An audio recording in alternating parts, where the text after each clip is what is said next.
the Vimalakirti Nirdesa Sutra. Chapter 8. The Buddha Path. Manjushri asked Vimalakirti, How does a bodhisattva enter the Buddha path? Vimalakirti replied, If a bodhisattva treads the wrong ways without discrimination, he enters the Buddha path. Manjushri said, What do you mean by a bodhisattva treading the wrong ways? Vimalakirti replied, In his work of salvation, if a bodhisattva is free from irritation and anger while appearing in the fivefold uninterrupted hell, is free from the stain of sins while appearing in other hells, is free from ignorance, arrogance, and pride while appearing in the world of animals, is adorned with full merits while appearing in the world of hungry ghosts, does not show his superiority while appearing in the heavenly worlds of form and beyond form, is immune from defilements while appearing in the world of desire, is free from anger while appearing as if he were resentful, uses wisdom to control his mind while appearing to be stupid, appears as if he were greedy but gives away all his outer, that is, money and worldly, and inner, that is, bodily, possessions without the least regret for his own life, appears as if he broke the prohibitions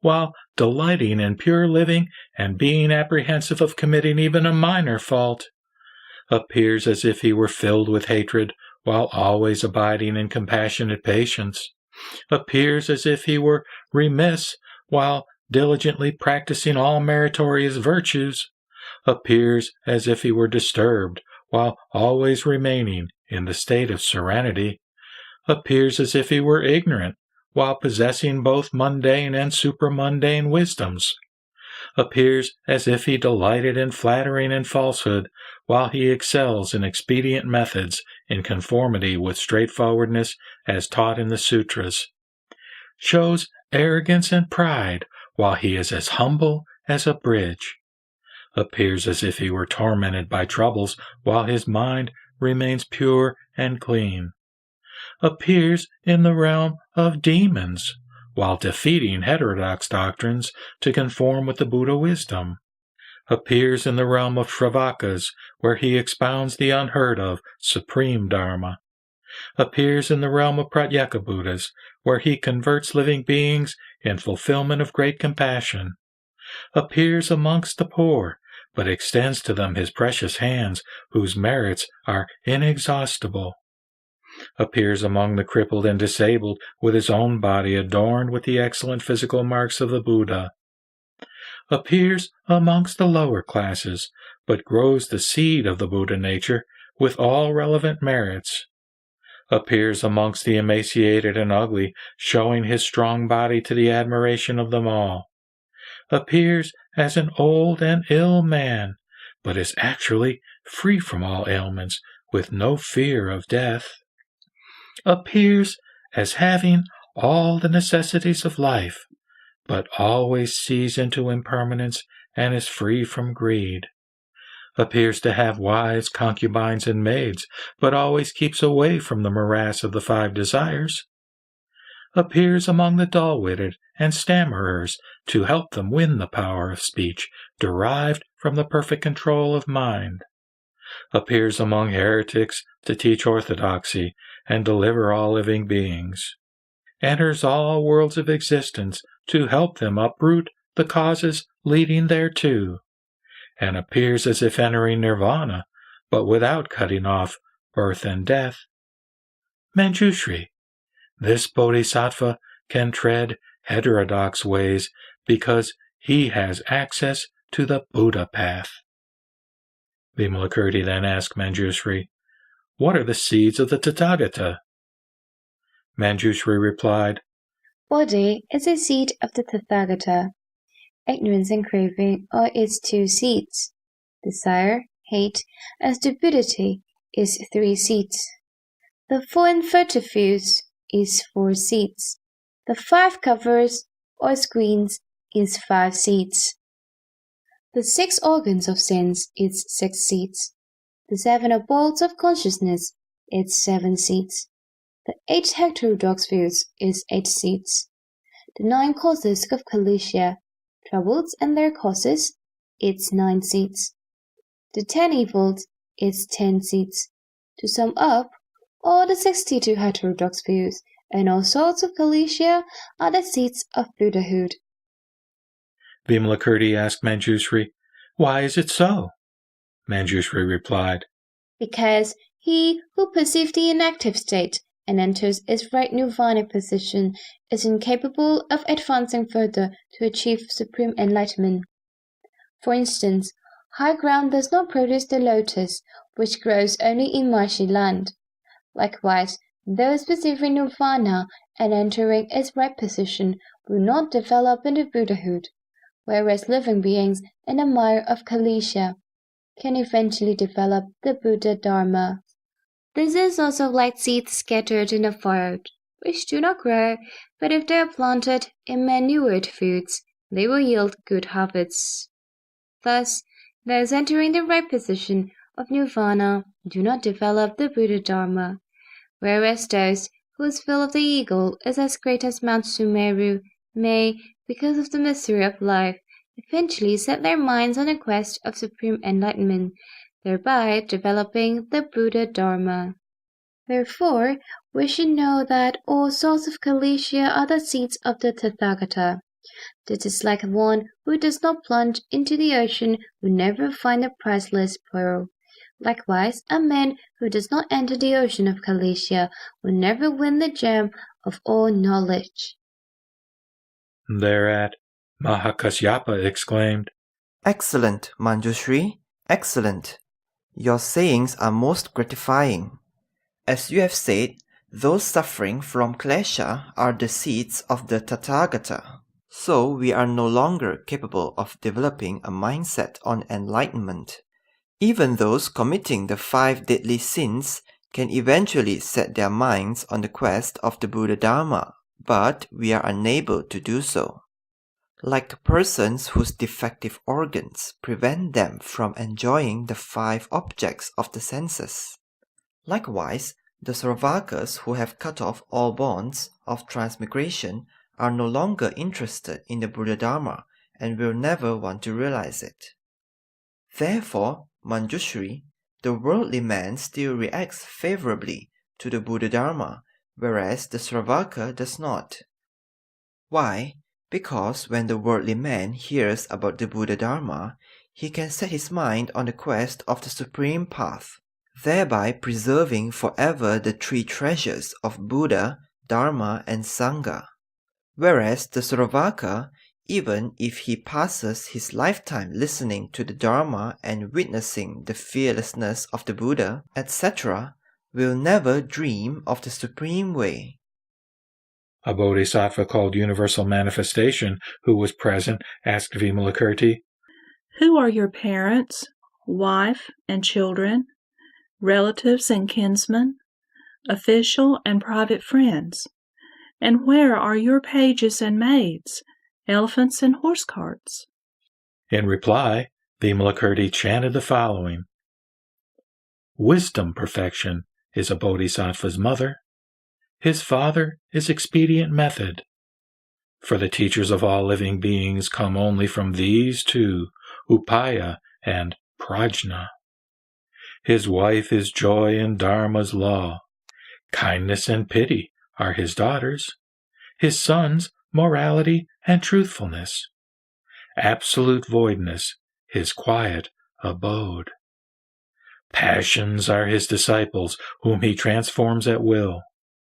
Bodhipaksika, Dharma are his friends, helping him to win supreme enlightenment.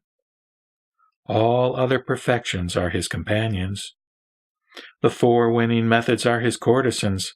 Hymns, chants, and intonations of Dharma are his melodies. Complete control over passions is his park. Passionlessness is his grove. The 7 grades of Bodhi are the flowers bearing the fruit of wisdom's liberation. The pool of 8-fold liberation holds calm water, which is clear and full. The 7 blossoms of purity are well arranged to bathe this undefiled bodhisattva man, whose 5 supernatural powers are walking elephants and horses, while the Mahayana is his vehicle, which, controlled by the one mind, rolls through the 8 noble paths. 32 distinctive marks dignify his body, while 80 excellences add to it their grace. Shamefulness is his raiment, and deep mind his coiffure. The 7 riches that he owns are his assets, which, used to teach others, earn more dividends. Dedicating all merits to Buddhahood, his practice of the Dharma, as received, wins far greater profit. The 4 dhyanas are his meditation bed, which from pure living originates. Much learning increases wisdom, announcing self-awakening. His broth is the flavor of release. The precepts are his perfumed salve, and pure mind is his bath. By killing the culprit Klesha is his boldness unsurpassed. By defeating the 4 demons, he plants his triumphant banner as a Bodhi Mandala. Though he knows there is neither birth nor death, he is reborn to show himself to all, appearing in many countries, like the sun, seen by everyone. When making offerings to countless Buddhas in the 10 directions, he does not discriminate between himself and them. Although he knows that Buddha lands are void, like living beings, he goes on practicing the Pure Land Dharma to teach and convert men. In their kinds, features, voices, and bearing, this fearless bodhisattva can appear the same as they. He knows the mischief demons do, but appears as one of them, using wise expedient means to look like them at will. Or he appears old, ill, and dying, to make living beings realize that all things are but an illusion, to free them from all handicaps. Or he shows the eon's end, with fire destroying heaven and earth, so that those clinging to permanence realize the impermanence of things. Then countless living beings call on this bodhisattva, inviting him to their homes to convert them to the Buddha path. In heterodox books, spells, skills, magic, arts, and talents, he appears to be an expert to help and benefit all living beings. Appearing in their midst, he joins the Sangha in order to release them from defilement, to prevent their slipping into heresy. Then is he seen as the sun, moon, or heaven, as Brahma, or the Lord of all the world, at times as earth or water, or as the wind and fire. When they fall ill, or epidemics rage, he prepares medicinal herbs for them to take to cure their illness or infection. When famine prevails, he makes food and drink to save them from thirst and hunger before teaching them the Dharma. In times of war, he teaches kindliness and pity to convert living beings so they can live in peace. When armies line up for battle, he gives equal strength to both. With his authority and power, he forces them to be reconciled and live in harmony. To all countries where there are hells, he comes unexpectedly to relieve their sufferings. Wherever animals devour one another, he appears among them, urging them to do good. Seeming to have the 5 desires, he is always meditating to upset the demons and prevent their mischief. Like that thing most rare, a lotus blossoming in a scorching fire, he meditates amidst desires, which also is a thing most rare. Or he appears as a prostitute to entice those who to lust are given. First using temptation to hook them, he then leads them to the Buddha wisdom. He appears as a district magistrate, or as a chief of the caste of traders, a state preceptor or high official to protect living beings. To the poor and destitute, he appears with boundless purse to advise and guide them until they develop the Bodhi mind. To the proud and arrogant, he appears as powerful to overcome their vanity till they tread the path supreme. Then he comes to comfort people who are cowards, First he makes them fearless, then urges them to seek the truth. Or he appears without desires and acts like a seer with 5 spiritual powers to convert living beings by teaching them morality, patience, and pity. To those needing support and help, he may appear as a servant to please and induce them to grow the Tao mind, providing them with all they need to enter on the Buddha path, thus using expedient methods to supply them with all their needs. Then, as with boundless truth, his deeds are also endless. With his wisdom that has no limit, he frees countless living beings. If all the Buddhas were to spend countless eons in praising his merits, they could never count them fully. Who, after hearing this Dharma, develops not the Bodhi mind, can only be a worthless man, a jackass without wisdom.